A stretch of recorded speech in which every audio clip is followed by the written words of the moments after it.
Welcome to today's Explainer. We are looking at what is, honestly, one of the most mind-bending stock market mysteries of the last decade.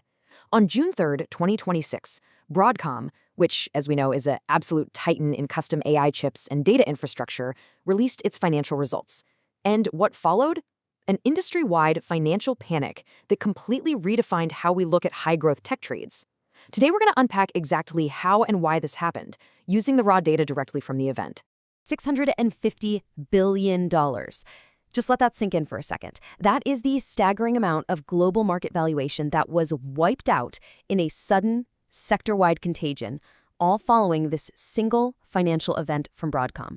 To put that into perspective, $650 billion is literally more than the entire gross domestic product of countries like Sweden or Argentina. Just vaporized, gone in a matter of hours. It really goes to show just how incredibly vulnerable our wider financial system is to a tiny handful of high-priced tech stocks. Okay, let's dive right into this, because this right here is the core paradox of our explainer today. How on earth does a company achieve historically massive, triple-digit growth in its AI sector, while simultaneously sparking a global financial panic? I mean, it seems completely backwards, right? Well, to really understand this, we need to look past the flashy headlines and dig into the actual underlying mechanics of Wall Street. So let's start with Section 1, the Broadcom paradox, massive growth versus Wall Street expectations. Our first big clue is right there in the hard numbers Broadcom reported, compared to the exact figures the market algorithms were practically demanding. Wall Street's consensus estimates, the numbers crunched by all the bank analysts, expected second quarter revenue to hit $22.27 billion. But Broadcom's actual reported revenue, it came in at $22.19 billion. So they missed the mark by $80 million. Now, in the grand scheme of a multi-billion-dollar quarter, an $80 million miss is basically a rounding error. Yet this incredibly tiny gap acted as the spark for a massive, massive crash. But here's the crazy reality check. Actual customer demand wasn't dropping at all. Broadcom's year-over-year AI revenue growth was a phenomenal 143%. They were shipping out custom processors to major AI software companies at a completely historic rate. The underlying business was absolutely booming, which just goes to show this wasn't a failure of their product or a lack of demand. Which brings us to Section 2, the mechanics of panic. Let's decode this drop.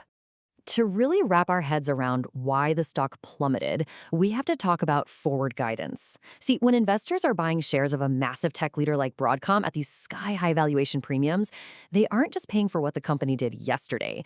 They are literally pricing in tomorrow's perfection. Stock prices in this space reflect the mathematical expectation of future earnings. That means to maintain those astronomical valuations, these companies have to constantly and without fail beat their past forecasts. There is zero room for error. And during that earnings call, Broadcom's management made a very specific strategic decision regarding that guidance. They chose to maintain their fiscal year 2026 AI revenue target at $56 billion and their 2027 target at $100 billion. So despite all that rapid short-term sales growth we just talked about, management chose not to raise their future targets. And here's the kicker. In the ultra-competitive, high-stakes world of tech investing, a static forecast basically equals a growth peak. The second Broadcom said they were simply maintaining those targets. Both algorithmic trading bots and human financial managers instantly interpreted that as hitting the top of the curve.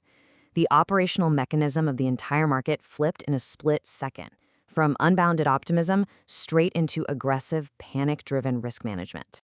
To make matters a little more complicated, there was also a shift in where Broadcom's money was actually coming from. Analysts spotted a slight slowdown in Broadcom's high-margin enterprise infrastructure software division.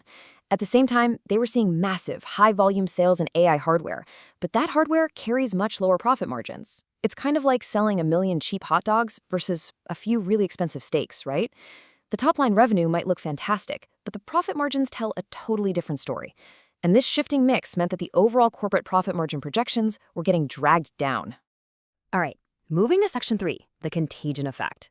Spreading the fear. Because this localized disappointment, it didn't stay localized for long. Let's trace exactly how a single earnings call infected the wider tech ecosystem through this impact chain. We start at step 1, the trigger, that tiny $80 million miss and the static forward guidance. Then step 2, the immediate reaction. Automated and manual sell-offs tanked Broadcom shares by over 12% in a single day, wiping out more than $300 billion of its own market cap. Then we hit step 3, sector contagion. Fear spreads like wildfire to other hardware companies, which finally leads to step 4, full-blown global panic, culminating in roughly $650 billion in total valuation completely erased across the global tech sector. As you can see, this absolutely wasn't just Broadcom's problem anymore. Institutional investors panicked, thinking the entire custom silicon market might be slowing down. So, to protect their capital, they just started liquidating positions across the board. Look at these hardware competitors: Marvell, AMD, Micron, Qualcomm.